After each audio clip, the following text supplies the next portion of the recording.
Hi. ഇന്ന് നമ്മൾ പരിചയപ്പെടാൻ പോകുന്നത് ഓഡോയിൽ ഒരു കസ്റ്റം മൊഡ്യൂളാണ്. Printing press custom module. Normal press ഉപയോഗിക്കുന്നവർക്കും ഇതുമായി റിലേറ്റഡ് വർക്ക് ചെയ്യുന്നവർക്കൊക്കെ ചെയ്യാൻ പറ്റുന്ന മൊഡ്യൂളാണ്.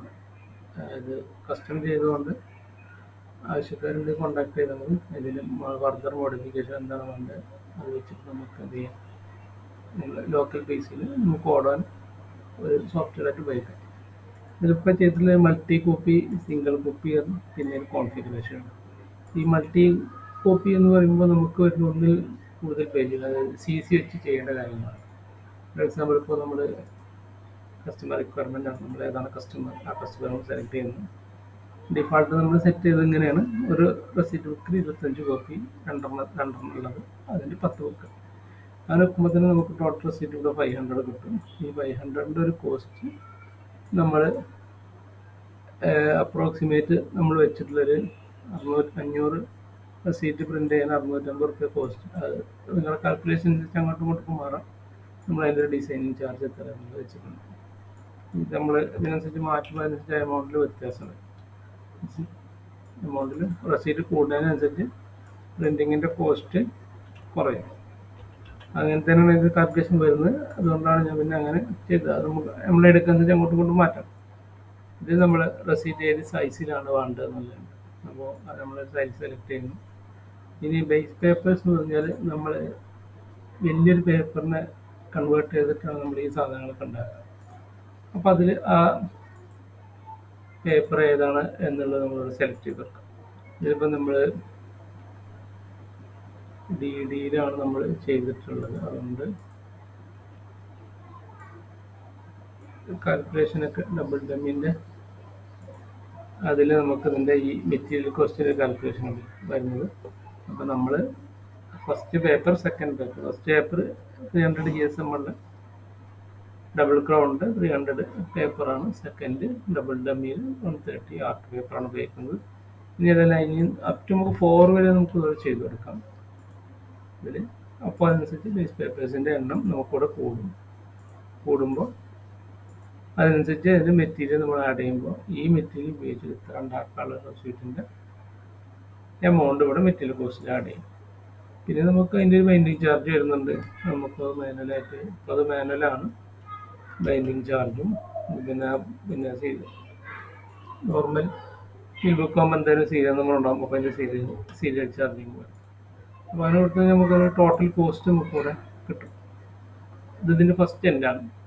ഇത് നമ്മൾ സേവ് ചെയ്ത് കഴിഞ്ഞാൽ പിന്നെ നമുക്കിവിടെ ടെക്നീഷ്യൻസ് അസൈൻ ചെയ്യാൻ വേണ്ടി, നമ്മൾ മൾട്ടിപ്പിൾ ടെക്നീഷ്യൻസ് ഉണ്ടെങ്കിൽ നമ്മൾക്ക് അവിടെ അസൈനിങ് വരും. അസൈനിങ് കഴിഞ്ഞെടുത്താൽ പിന്നെ അവർക്ക് അവരെ പോർട്ടൽ തുറന്നിട്ട് അവർക്ക് എന്ത് ചെയ്യുക, ഇതിൻ്റെ ഫോളോ അപ്പിങ് കൊടുക്കാൻ കഴിയും. അപ്പോൾ അപ്പോൾ എന്ത് ചെയ്യും, അത് ഡിസൈനിങ്ങിൻ്റെ പാർട്ടിൽ പോകും. ഡിസൈനിങ്ങിൻ്റെ പാർട്ടിൽ കംപ്ലീറ്റ് ആയി കഴിഞ്ഞ് വന്നാൽ പ്രിൻറ്റിങ്ങിൻ്റെ പാർട്ടിൽ പോകും.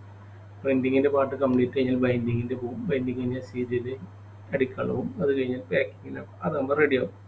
അപ്പോൾ നമുക്ക് ഈ ഓർഡർ വിൻഡോയിൽ ഇരുന്നത്, പിന്നെ മെയിൻ വിൻഡോയിൽ ഇരുന്ന് കഴിഞ്ഞാൽ നമുക്കിവിടെ അതിൻ്റെ സ്റ്റാറ്റസ് നമുക്ക് ഇങ്ങനെ കിട്ടിക്കൊണ്ടിരിക്കും. എന്താണ് ഇപ്പോഴത്തെ സിറ്റുവേഷൻ, എന്താണ്, എവിടെ എത്തി, ഏതാണ് അതിൻ്റെ ഫോളോ അപ്പ് എന്നുള്ളത് നമുക്ക് വരും.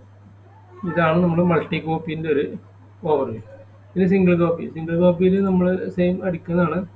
പക്ഷെ അതിന് ഇതിൽ വ്യത്യാസം എന്ന് വെച്ചാൽ ഇതിൽ ഒറ്റ പേപ്പർ ഉണ്ടാവും. നമ്മൾ നോട്ടീസൊക്കെ അടിക്കുന്ന പോലെ, അത് പിന്നെ ടേബിൾ ഷീറ്റൊക്കെ അടിക്കുന്ന പോലെ അങ്ങനെ ഒറ്റ ഉണ്ടാവും. കസ്റ്റമർ സെലക്ട് ചെയ്യുന്നു, ഓർഡർ ഡേറ്റ്, ഡ്യൂ ഡേറ്റ്. ഇവിടെ നമ്മൾ നോട്ടീസാണോ ടേബിൾ ഷീറ്റാണോ എന്താണെന്നുള്ളത് നമ്മളിവിടെ മെൻഷൻ ചെയ്യുന്നു.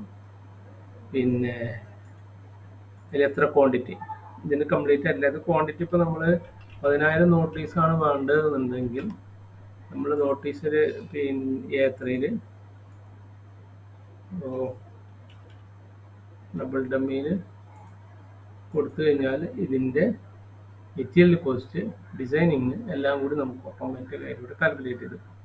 പിന്നെ അതിൽ നമുക്കിത് വരാത്തതുകൊണ്ട് പിന്നെ അതിൻ്റെ ഒരു പ്രശ്നം വരുന്നില്ല, സീരിയലൈസേഷൻ ബാക്കിയുള്ളതൊന്നും വരുന്നില്ല. അതുകൊണ്ട് ആ ചാർജ് അതിലുണ്ടാവില്ല. അതിൽ നമുക്ക് ഇതുപോലെ ബാക്കിയുള്ള കൊടുക്കാം, എൻ്റെ ബാക്കി ഡീറ്റെയിൽസ് നമുക്ക് കൊടുക്കാം. അപ്പോൾ അതും കൂടി ഇതിൽ വരുന്നുണ്ട്. പിന്നെ ഇതിൻ്റെ കോൺഫിഗറേഷൻ പറഞ്ഞാൽ നമ്മൾ ഫൈനൽ സൈസ് പറഞ്ഞാൽ നമ്മൾ വലിയ പേപ്പറിനെ ഏതൊക്കെ രീതിയിലാണ് കട്ട് ചെയ്തെടുക്കുന്നത് എന്നുള്ളതാണ് ഇവിടെ കൊടുത്തിട്ടുള്ളത്, ആ ഒരു കാൽക്കുലേഷൻ. പിന്നെ വരുന്നത് പ്രൈസിങ് പറഞ്ഞാൽ ഒരു റെസീറ്റ് മുതൽ 500 റെസീറ്റ് വരെ റേറ്റ്, 501 മുതൽ 1200 വരെ റേറ്റ്, 1200 മുതൽ 2500 വരെ ഒരു റേറ്റ്, 2500 മുതൽ 4000 വരെ ഒരു റേറ്റ്. ഇതൊക്കെ കസ്റ്റമാണ്. നമുക്ക് നമ്മളെ റേറ്റിനനുസരിച്ച് നമുക്ക് മാറ്റി കൊടുക്കാം. ഇതില് പിന്നെ ഇതേമാതിരി നമുക്ക് നോട്ടീസിന് എന്ത് ചെയ്യാം, നമുക്കൊരു കാൽക്കുലേഷൻ ഉണ്ട്, അത് കംപ്ലീറ്റ് ആയിട്ടില്ല, അപ്പോൾ ആ സെക്ഷൻ നടന്നുകൊണ്ട് നിൽക്കണം. അപ്പോൾ ആ ഒരു ഇതും കൂടി നമുക്ക് ഓട്ടോമേറ്റ് ചെയ്ത് കഴിഞ്ഞാൽ നമുക്ക് അതും കൂടി നമുക്ക് ഓട്ടോമേറ്റ് ചെയ്തിട്ട് ഒന്നും കൂടി ഈസി ആയിട്ട് നമുക്ക് കാൽക്കുലേഷൻ ചെയ്തെടുക്കാം. അപ്പോൾ ഈ ഫീൽഡിൽ വർക്ക് ചെയ്യുന്ന ആരെങ്കിലും ഉണ്ടെങ്കിൽ ഇതിന് ഫീഡ്ബാക്ക് തരികയാണെങ്കിൽ നമുക്ക് ഇതിനൊന്നും കൂടി എന്ത് ചെയ്യാം, ഒരു യൂസർ ഫ്രണ്ട്ലി ഓപ്പൺ ERP ആക്കിയെടുക്കാം. ഓക്കെ.